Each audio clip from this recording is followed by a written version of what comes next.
မင်္ဂလာညနေခင်းလေးပါရှင်မင်္ဂလာညနေခင်းလေးပါဖျောင်းကုံနှခုံရောင်းမှုရှိရနော်အဲ့ဒါလေးပြောချင်လို့ပါရှင်ဖျောင်းကုံနှခုံရောင်းမယ်နော်ရောင်းမယ်ဆိုတော့ဖျောင်းအခုချက်ချင်းလှုပ်ချင်တဲ့လူတွေပေါ့နော်ဖျောင်းကိုချက်ချင်းလှုပ်ချင်တယ်ချက်ချင်းလုပ်ငန်းစချင်တဲ့လူမျိုးတွေပေါ့နော်ဖျောင်းကုံနှခုံသူကသတင်းကျွတ်တုံးကပဲတုံးထားရသေးတယ်သတင်းကျွတ်တစ်ချိန်ပဲတုံးထားရသေးတယ်ပေါ့နော်အစ်စ်နီးပါပါပဲဖျောင်းကုံနှခုံကလေအစ်စ်နီးပါပဲပေါ့နော်အဲ့လိုဆိုတော့ဖျောင်းကုံနှခုံကဘယ်လောက်မီလီတွေလဲဆိုတော့လေ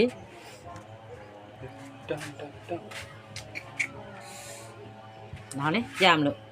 အဲ့ဒါလေးလည်းပြခြင်းလို့ဖျောင်းကုံနှခုံကဘယ်လောက်မီလီတွေလဲဆိုတော့ခဏလေးနော်ဖျောင်းလို့တာလေးလည်းပြခြင်းလို့ပါရှင်